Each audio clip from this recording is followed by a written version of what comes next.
Now, by the way, the best thing from the inauguration was what seems to be, and I don't want to, a transgender minister, perhaps. I don't know if this is true or not. Kind of lecturing the Trump family about what's going on. And so this is a bishop making a plea. This is Bishop Marianne Edgar Buddy sermon challenging Trump at the inaugural service. She basically gets up there and she really gets very political, and you can see how uncomfortable everybody is in the pews. Let's watch the minister. Let me make one final plea. Now this is President. let's stop for a minute. Immediately, as soon as this minister goes, let me make one final plea, you know where it's going. And he knows. He knows exactly where it's going. This particular minister, as soon as she goes, let me make one final plea, there is no doubt where this is going.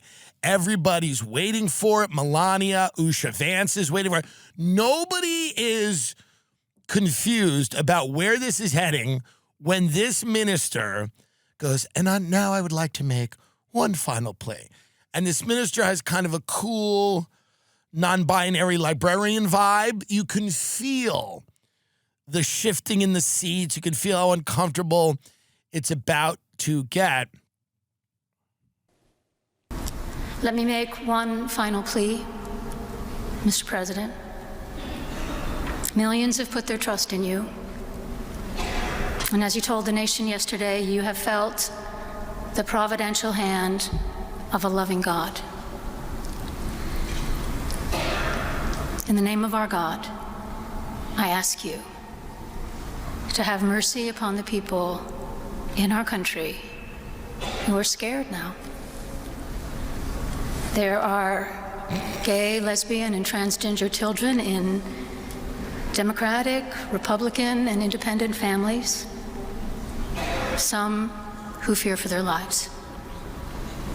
And the people. And let's bring one of them up right now. And they just bring one of them up. That would be great. And they go, and now we're going to, and one of them is here with us tonight. There are gay, lesbian, and transgender children in Democratic and Republican.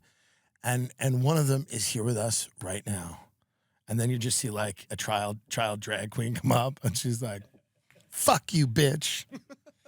She's like, and thank you. Thank you so much for that. Thank you so much for that. That is Desmond. Thank you. Thank you.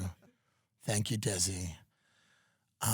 Many of the people, now, Trump, let me make one final plea with you and your fascist pig family.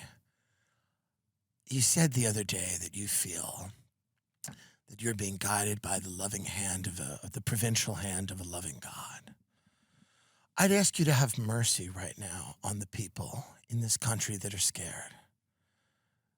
The demisexuals, the sapiosexuals, the people that are into bondage, the people that are into blood play, the people that are into S&M, the people who go into an orgy without a safe word.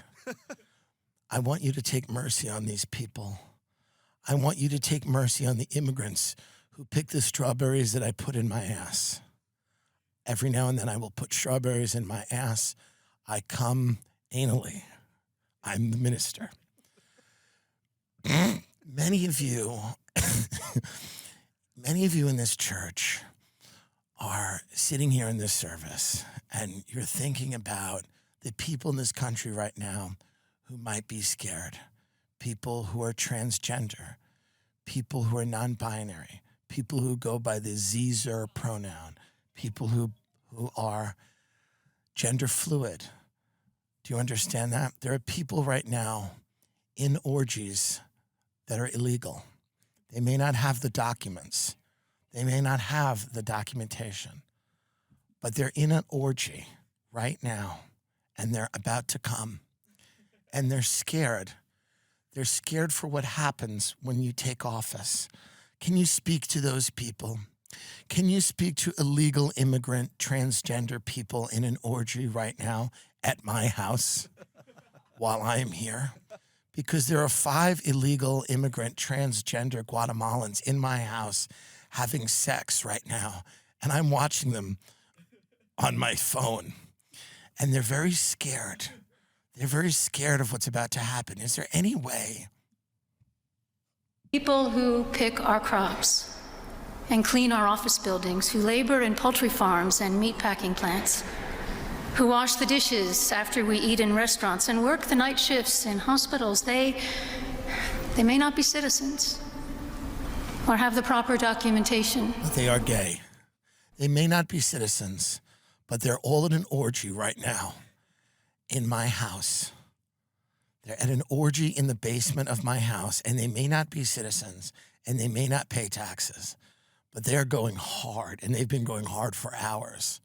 They're on raw Molly, Mr. President, and they're scared.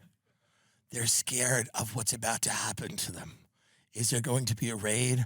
Are they going to be sweatily dragged out of my house? Their sweaty, shivering bodies coming down from Molly, covered in each other's fluids. They may not have the papers. They may not have the papers, but they're fucking Mr. President. And I want you. Tiffany Trump in the back she just looks high.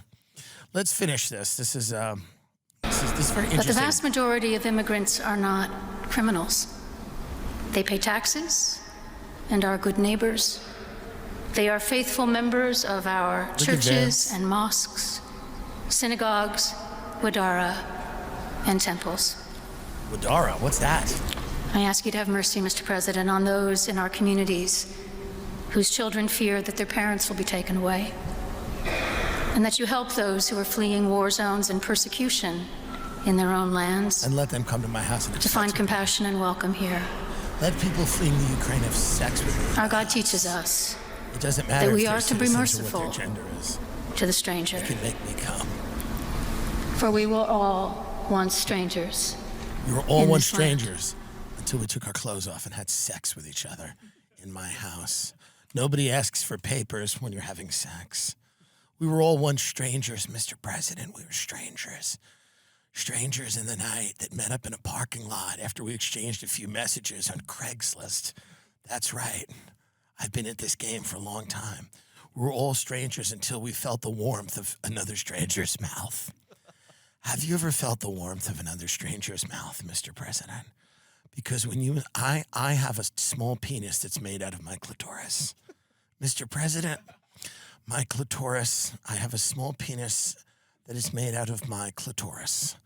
And it feels and it has a lot of nerve endings on it, and it can be used as penis, not in the traditional pornographic sense, but in the sense that I can derive pleasure from this penis. Is it the biggest penis? No. But it's a penis that I can derive pleasure from. And occasionally when an illegal immigrant puts this clitoris penis in their mouth and sucks it until I come, I'm reminded that most people who come to this country do so because they have hopes and dreams.